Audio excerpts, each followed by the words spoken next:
So, might as well do a video. I haven't done one of these in a long time. My question is, for joystick users, why did you decide to switch to controller, to like a Fightpad or something? Takes less space. You're not as serious when it comes to fighters anymore.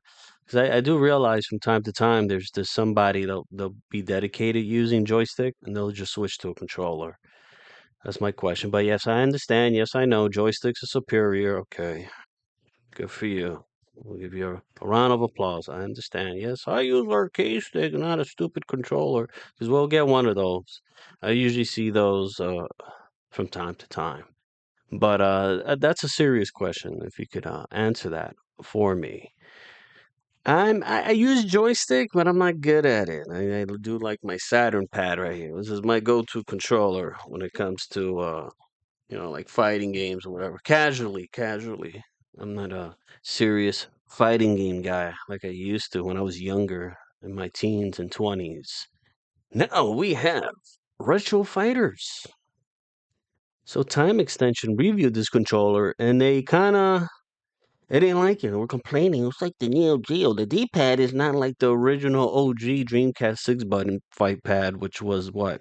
The Axie, if I'm pronouncing it correctly. I already forgot. I know it's ACSII, whatever the hell. So they're like, yeah, it's not exactly like it. It's very clicky. It's like the Neo Geo pad. So I don't know if that's completely true. I probably do believe it because if you do watch videos of this on their social media, it's super clicky. So I don't know if you're the kind of guy that wants to hear. So it's a very loud pad. That's really up to you. But I don't mind. I pre-ordered off the website. See how it goes. See how that wireless is. I'm gonna do videos. Always do videos, and then I'll do a stream using the video, similar to when I used the Sega Saturn Pro Wireless of Retrobit. Now that's a very good controller. The only reason why I returned it because I wanted some extra shortcuts because one of the two shoulder buttons in the front was linked to the Z and C, and they couldn't fix that.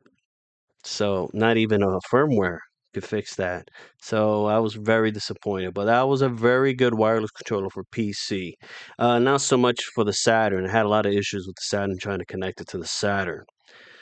But I mostly bought it for PC. Now, as for this, I'm hoping it plugs and it reads the controller right off the bat on the Dreamcast. So CRT TV videos on the OLED on my customized HDMI Dreamcast, and we'll do a stream playing emulators, playing whatever game, just to demonstrate. And it should be fine on PC. But the real question is, the real test is on the Dreamcast. I'm pretty sure there's other reviews on this, but I just saw the time extension one. So you got the micro switches, mix it up. I actually did send them an email. I said, can I set this a shortcut on PC? This is not mapped to the ZNC. They're like, no, it's okay. I hope that's correct. So hopefully that will be the case. They never had this before. When I first originally saw their website, they changed some things up. It's cool that they're showing this though. They're like, hey, look, this clock's at this and that, whatever. Very cool on their end. They're really trying to sell that controller. I got the black one though to match with my customized Dreamcast. But it's a very nice controller. It looks pretty thick. It might be good for people with big hands because there are people because I've done reviews on controllers. People like, oh, my big hands and this and that.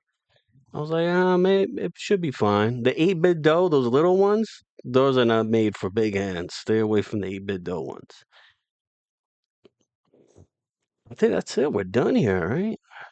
We're done with the Retro Fighters. Now, I didn't know about this. This came out of nowhere. I'm like, oh shit, this exists?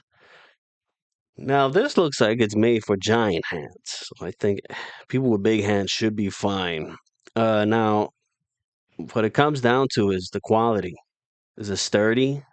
Is it well made? because I remember I bought the PS5 one. I ended up returning that one as well. And man, that felt so cheap. I'm like, holy shit, this thing is not gonna last probably a month with heavy usage. And the shoulder buttons were horrible. They were horribly made. I wonder if they're about the same or they actually put some effort of just making a well-made quality controller. We shall see. $100. I hope that $100 justifies good quality, not only just a battery and wireless. I'm hoping. What's a very cool feature that caught my attention that made me pre-order this on Amazon? I like to pre-order on Amazon because you know the refunds are very simple. Or the D-pads. You know, you got your T. I'm not a fan of the T. I like the cross pads. So I think I'm gonna go with that second one. This one I was not a fan of this D-pad to be quite honest on the Octa, the previous Octa PS5. So this might be the go-to PlayStation 5 controller because you can't use PS4 controller fight pads like the Mad Catz, the Fusion for the PS5 fighting games. It's not compatible. Which blew my mind. I'm like, why is it not compatible? It's PlayStation. It's crazy. I think to this day it's not even compatible. So you're forced to buy a fight pad that is made for PS5 only. So I believe this should be the one. This has to be the one. But at the end of the day, it has to be how sturdy and how well made this thing is. If it's cheaply made, it's gonna be a piece of shit. Sorry to say. But that whole switching the D-pad, I think that's a very cool feature. And obviously, like I stated before, there will be videos of this and of course a stream. And oh, another feature I like, which a lot of these companies should do when it comes to wireless, is a lock-on feature where you plug it. Because I'll be honest, I'm not the biggest fan of wireless, especially for fighting games. You should stick to wired. But this feature, this lock-on feature is fantastic. Because, you know, eventually, you know how these cords, they start screwing up. And it's like, okay, why is it keeps disconnecting? Now, that's a good feature, a lock feature. That is a necessity. So let's scroll down. I think they already have YouTube videos or something like that. This was announced at the Gamecom 2024, 25. I don't. It was announced somewhere.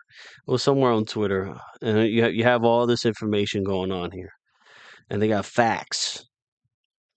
There's no facts. No facts. Okay.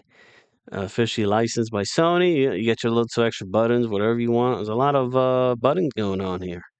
Very nice. Nice for shortcuts. 6-button layout. And you got the swappable D-pad, wired or wireless connection. There you go. You got the little thing there you can play with. Analog slide. To navigate through the games. You got your analog stick.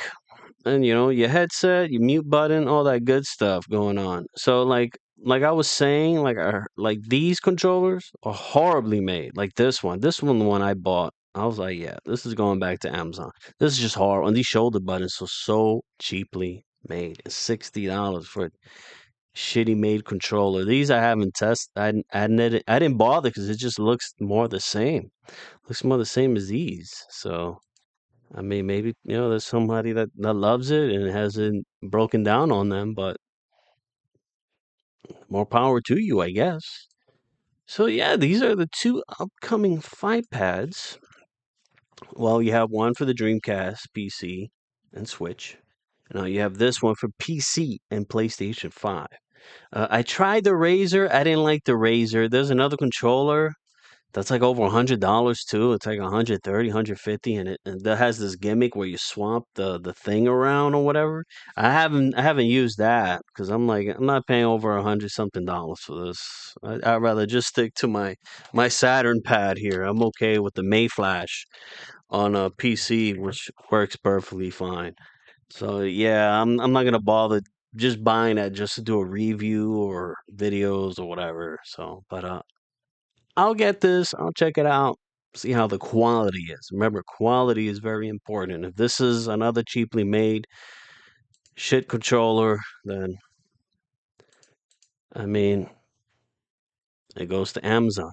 And finally, this is not going to interest anyone whatsoever. So you can leave now.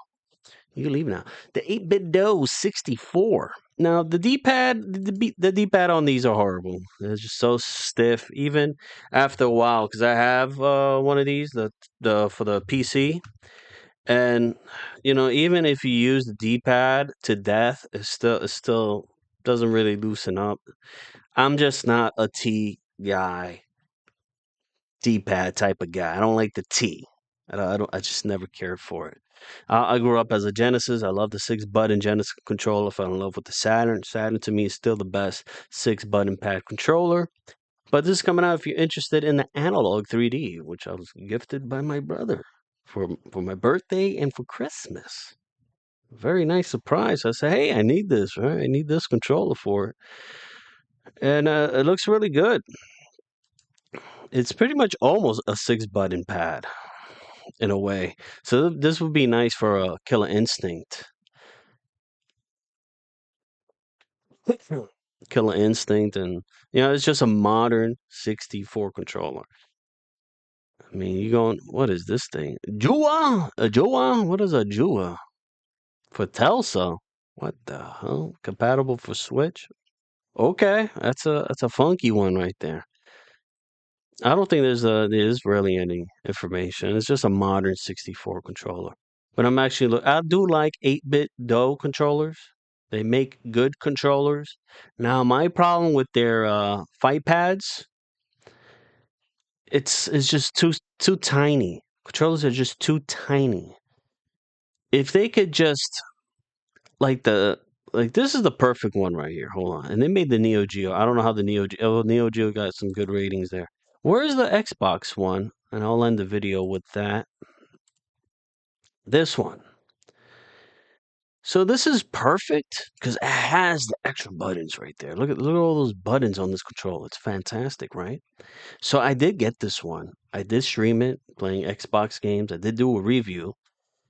The D-pad was messed up day one. It just felt off for charge characters. It just didn't feel right. Something was off. So supposedly they needed to do an update to fix the D-pad from what I've heard after I returned it. I'm like, yeah, I'm okay with that one. This one has a nice closed plugged in wired controller here, a nice cable that plugs in deeply, which is very nice. But that I think eventually it's gonna mess up. It needs that lock-in feature like the Hori has. Now this controller is not bad. It's just tiny. So what 8-bit dough needs to do is try to make a bigger controller. Because that's actually way smaller than a Saturn controller, by the way. Way smaller. If they could just make a bigger controller, that'd be perfect. Make it wired. How about that? Make it wired, like officially wired controller. I would probably get it. I would have loved to keep this because I do need a 6-button pad controller for the Series S, but I'm not gonna bother buying a Brooks converter and all that. I don't think it's worth it, to be honest with you.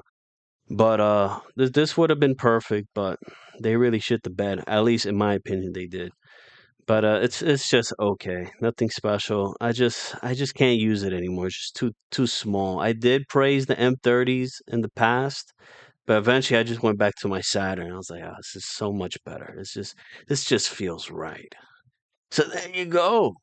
Those 2 fight pads coming up. Is there any other fight pads coming up? You let me know if you drop a comment.